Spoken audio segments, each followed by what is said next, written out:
Welcome,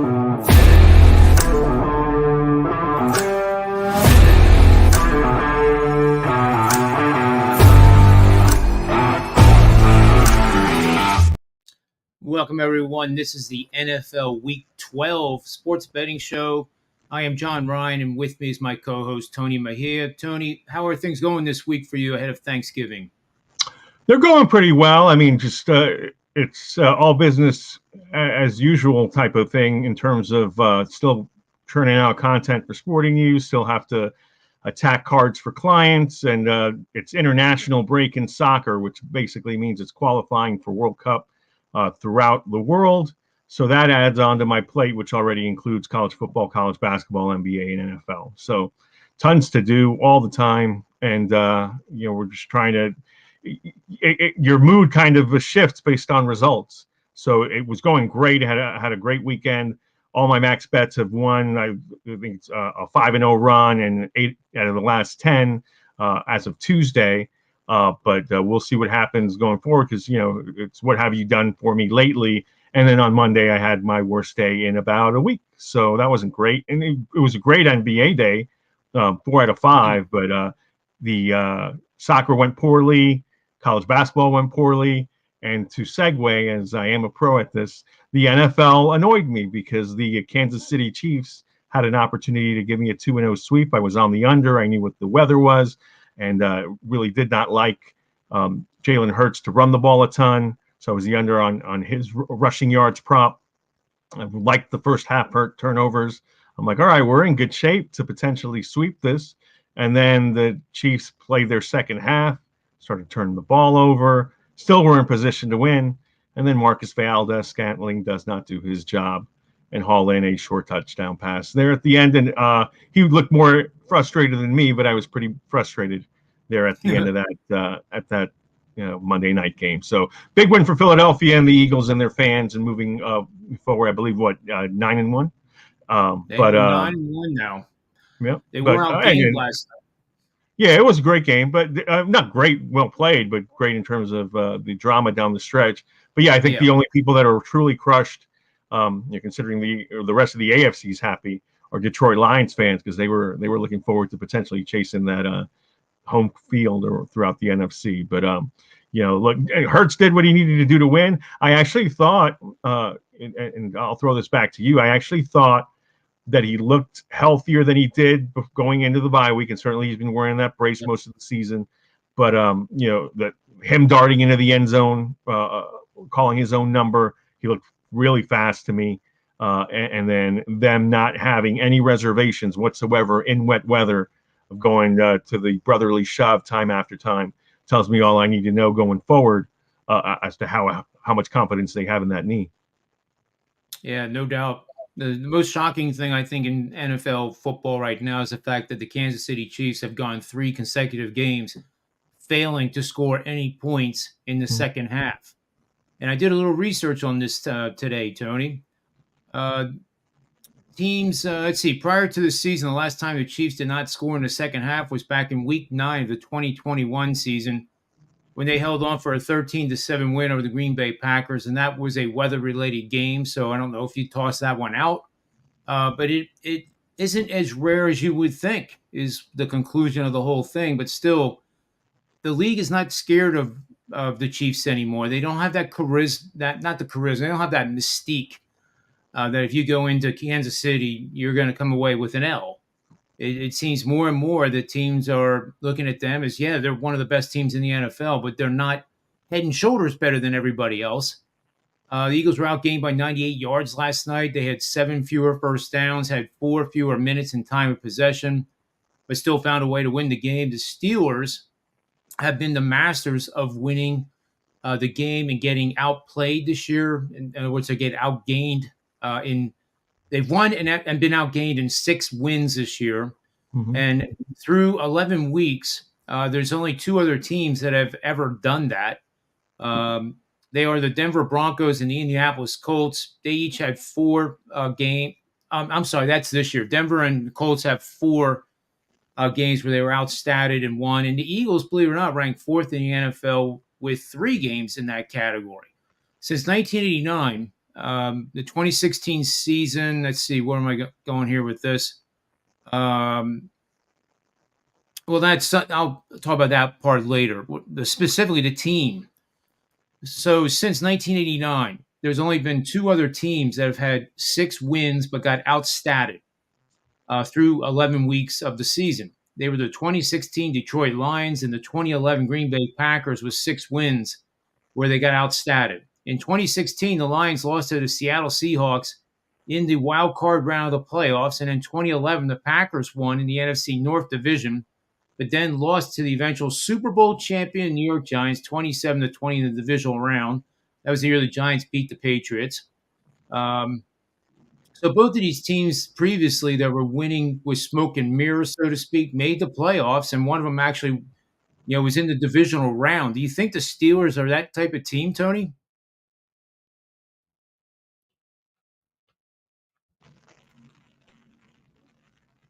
Oh, you might be frozen. I hear you now, but yeah, we had Okay. a little issue. So I don't know which is segue to. My question was the Pittsburgh I heard I was Steelers. going to be Cam Hayward and say screw you about the smoke and mirrors part, because that's what he. Well, I don't know how else to call it. You get outstatted so many times, yet you find a way to win the game, and Tomlin should get the credit for that. But the Packers and the Detroit Lions are the two previous teams that have won 6 games at this point of any season through 11 weeks, and they both were in the playoffs. Do you think the Steelers? I mean, if the season ended right now, they would be in, despite being in third place in the AFC North. But do you think they are a playoff team when we get to the end of the season?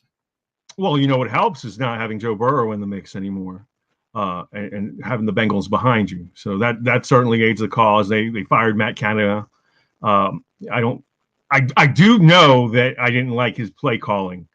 I don't know what a difference that's going to make right now, this deep into the season, especially when you have Kenny Pickett throwing the ball the way he is, which is just completely missing receivers, throwing behind them, throwing it up for grabs. Weather wasn't even a factor the other day, and they could do nothing against the Browns. And the Browns defense is tremendous. But some of the balls that he threw out there, you knew why Deontay Johnson was so upset after the game. He's single-handedly preventing me from my great Pickens pick in fantasy from flourishing the way it should be, because that kid's one heck of a receiver. They got Pat Fryer moved back for Sunday's game, basic non-factor. And what Mike Tomlin said in letting Canada go was, it's a results-oriented business, and I just need points. I can't manage games if we don't have points, and that's essentially what happened the other day, against the Cleveland Browns, where you were waiting and waiting and waiting for that offense to get going, and outside of a big run here and there, it just didn't happen. So can the Steelers make the playoffs? Certainly defensively, they bring it every week. Even with Minka Fitzpatrick dealing with injury issues, they've been able to hold up. So I think the Steelers can potentially be a playoff team, but it really depends on what Kenny Pickett brings to the table going forward, because he's great at the end of games for whatever reason, or has been come up clutch when it's mattered most. But now we're late into the season, so is that going to follow suit? And Pittsburgh, I guess, who do they got this week? They're at Cincinnati. No Joe Burrow. They face Browning. We'll see what Browning brings to the table for Cincy. And I was interested in seeing what they would do. I know they had Joe Flacco in. Was that what I saw? To see what he could potentially bring. I mean, is Browning the answer? And he's been there. Obviously, he knows the system. They scored late in that game against the Baltimore Ravens to give them some hope. He had Chase there late at the end for a cosmetic touchdown. But it was good, I'm sure, for them to see a little reassurance.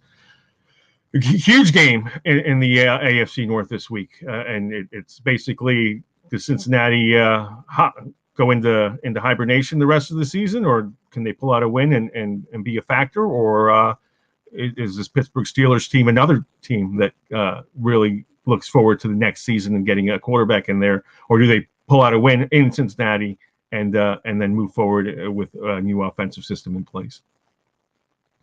Well, speaking of that game, I kind of like the under in that Steeler Bengals game. Teams that have had 6 or more wins where they were outgained by the opponent and are now priced as road dogs have gone 7-25 straight up, which isn't good, but they're 16-17 against the spread for 49% winning tickets, but a solid 20-12 with one push under for 62% winning bets since 1991. And that is from week 12 on. So any team that's had 6 wins, but they got outplayed in the box score from week 12 on out, 20-12 to the under. So that points to betting the under in the Steelers at Cincinnati on Sunday. And I love the live in game. So if that game starts out where both teams are scoring higher than expected in the first or second quarter, and that total goes up by 7 or 7.5 more points than the closing price, there's your pizza money bet to add to the under. In my opinion, I would like to do that very, very much, and I hope those teams do get off to fast starts so I can take advantage of that. Another game that I was on last night, I was on the Eagles, and that was a fortuitous win. Sometimes you're the dog, and sometimes you're the fire hydrant. Last night I happened to. I wrote. I said. Sometimes the Chiefs were the right side, and that doesn't matter. The only thing that matters is cashing the ticket. I mean, it really is. I'll admit it. I'll admit it. That should not have been a win. It definitely should not have been a win. But there's a lot of times that are bad beats, and we have to suck it up for those too. I think I'm going to be playing against the Eagles this week, being on a short week against a revived Buffalo Bills squad, putting up a lot of points against the Jets defense. I have them as one of the top 3 in the league. They're a pretty nasty bunch. Since 1989, teams that have had one loss or were undefeated on the season from week 12 on out have gone 105-60 straight up.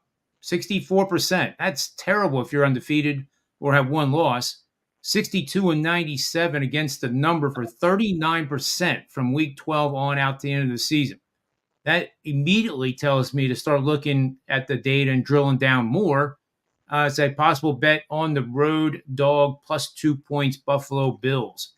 That I think the short week coming off that Monday night high, the Eagles might be prone to one of those situations where they lose at home by who knows? They could lose by double digits to this Buffalo team the way they're playing now. If they show up as that team that we've been seeing and expect to see, the Eagles are going to have to fight their tails off to win that game. And the short week is going to make it even harder.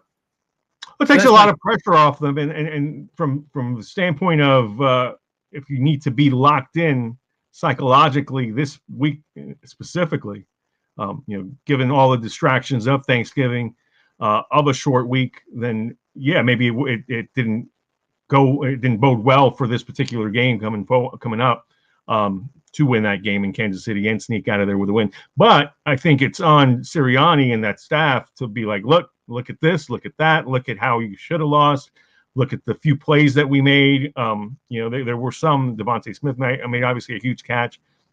And, defensively, the punch out of the Kelsey thing was big, but for the most part, they got their asses kicked. So you show that, I think, if you're Sirianni and your staff and say, all right, you want to get your teeth kicked in for the holiday, play like that again. Buffalo, I think, they dominated that game, and in part, it was a big boost for the offense that Josh Allen spread the ball around, and Stephon Diggs might not like it, but he hasn't been getting the ball of late as much as he wants. They've been using Shakir. They've got now 2 tight ends. I think Dawson Knox might be back soon. So we'll see how that offense evolves. I'm not a big fan of the Bills defense, though, even though they obviously cooked the Jets. Losing Tre'Davious White again, huge blow. That secondary's banged up. They lost Matt Milano. So they're operating without a bunch of those key guys. Maybe this is a game for Jalen Hurts and that offense to take advantage. One quick thing before we transition to whatever you want to go to next. Would I back the Steelers to make the playoffs? You asked me earlier, kind of deflected there. Listen to the schedule after this Bengals game. If they get this Bengals game, which I think is not going to be easy, because you do have the Browning surprise factor, and he should be locked in, and the Bengals at home will be playing extra hard to get their new quarterback acclimated. But if they steal that game, You've got Arizona at home. Kyler Murray's back. Doesn't matter. It's still Arizona. They mortgaged assets earlier this season to try and get that number 1 pick. So they're depleted. You've got the New England Patriots at home again after that. So back-to-back home games against the Cardinals and the Patriots. Patriots won't even name a starter this weekend. They're that down on Mac Jones. It's clearly a rebuilding season in New England. And then you're at Indianapolis and home again against Cincinnati, which by then might be done for the season. So can the Steelers rebound from this Cleveland loss, rebound from the Canada firing? Schedule tells you, yeah. Yeah, I think so too. And if you're a Detroit Lions fan, you got to be feeling pretty good right now with their season with only 2 losses. They play Green Bay on Thursday. They should win that game. Then they play at New Orleans, at Chicago, who's playing a lot better now. I was on Chicago last week. They should have actually won that game, but they didn't. Would it have been great if I was on the other side? Would it have been great if if he doesn't push him in, Hutchinson doesn't push the offensive lineman into the ball and actually goes and gets it, because it would have been backdoor cover time. I was thrilled anyway, even though that would have given the trifecta. I was so heavy on the Lions. And I never do this. I had them team total, which was 28.5, by the way, and they got it on that 2-point conversion. Full game, laying 8, 7.5, 8, and then obviously the full game over. Because I thought it would be something like 41-17. So that was a fortunate late fourth quarter for me. But I wanted it all at the end. I wanted Hutchinson to get that football. That's football sometimes. Like most of the time I lose that way. But I could have stolen one from you there late if it were a touchdown instead of a safety. But yeah, I mean, look, the Lions, they played a dog of a game, and we really haven't seen that from Goff this year. Where he goes into the tank, and it looked like a confidence thing to me. Like 3 interceptions, just not seeing a linebacker or a safety clearly in coverage that you can see with your naked eye. So big rebound week for him against the Packers. Then they face a good Saints defense, and then the Bears again. So good opportunity for him to start building some momentum and confidence back up. I mean, look, he's a veteran. He's not a kid anymore. You don't want to see him struggle against Green Bay, New Orleans, and then Chicago. And if they come out of that just fine, then you kind of got to get behind Detroit as a serious contender because their offensive talent is clearly not a hoax or not a smoke and mirror situation. Love Jahmyr Gibbs. Loved him at Alabama. He's coming into his own. You've got a nice receiving core. I wouldn't call him great, but St. Brown looking like a legitimate number 1. Like their tight end situation, Laporta looks as good as he did at Iowa.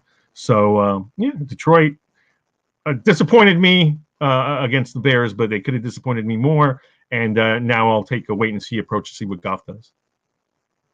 Yeah, I think they could at some point here down the stretch, and I'm still very bullish on the Eagles to win the whole thing. But this stretch that they have now started with Dallas 2 weeks ago, then at Kansas City. They've won both those games. I thought they would win one and lose one, to be honest with you. Buffalo is next, then San Francisco at home, at Dallas, the rematch, which that's the game I think they lose. Oh, you're talking about Seattle. It's relentless. But then they play the Giants, Arizona, and the Giants. Whereas Detroit at that point has to play Dallas and Minnesota twice. So going into the last 3 weeks, if you said the Lions will have the best record in the NFC, I would not argue with you. But I think what changed that yesterday was yesterday, John, because that's how I looked at this game. I mean, I did extensive work on Philadelphia, Kansas City. I wrote a pre Monday Night Football NFL MVP odds column. At Sporting News, where I say, I mean, it doesn't necessarily matter who wins. It probably matters more who plays better. And both technically had decent games, not great by any standards. The weather certainly played a factor into that. And from an MVP standpoint, Mahomes has had much better seasons. Jalen Hurts has had better seasons in the last 2 years. So he's getting it done. And I think Jalen Hurts now is the MVP frontrunner I saw this morning, plus 250. But he goes, this is, to get back to your point, this murderer's row of opponents started with the win in Dallas, and you go into your bye week, then you come out of your bye week. and all of a sudden you've got a bad weather game in Kansas City where you don't play well. And I thought, again, let me see what Hurts looks like knee-wise. Looked great. Like I said, it surprised me how well he looked, because I didn't think that you would expose him with the weather being what it was against a really good Kansas City Chiefs defense. That's the one difference between this year and last year for them, outside of their garbage receivers, is that their defense is legitimate this year. And so the fact that you stole that game, you now go into this game being, with a little bit of house money, and that sounds strange to say as a defending NFC champion, but you know that you're going to lose one of these games. That you didn't lose the first one, that's a big deal to me. And then you've got San Francisco, and you've got Dallas, and you've got the trip to Seattle, and you've got Buffalo. So, within that mix, you can even afford to lose two of them now, and still beat the Detroit Lions out for for the home field, because at some point the Lions are going to have another game like they had against Chicago that they were fortunate to win. I didn't think that they had that performance at home, but as the Lions go, they can lose that Saints game if Jameis is in a rhythm, or if they have Carr back from concussion protocol. We'll see if Carr plays this week. They've got the Vikings game right before Christmas. That's in Minnesota. And then they've got at Dallas, and again, home against Minnesota. So we'll see what's going on with the Vikings and Josh Dobbs at the end of the season. But certainly, even the division's not completely sewed up for the Detroit Lions. So big time last few nights in terms of Minnesota getting beat in Denver, and what happened on Monday night in Kansas City. Yep, that was. I was on Denver. I lost that one, but I am on a 14-4 run right now. So just hope it's going to keep going. You were on Denver lane. Yeah, you said you lost. Okay, I was on the money line.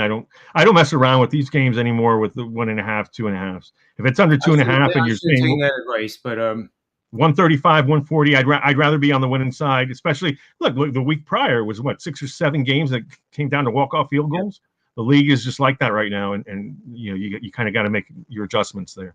I lost a little bigger than I should have last night, because I was on Chiefs money line minus 145. Said the same rationale, and obviously, it blew up in my face. But I'll take that loss, having taken the Denver win the night before.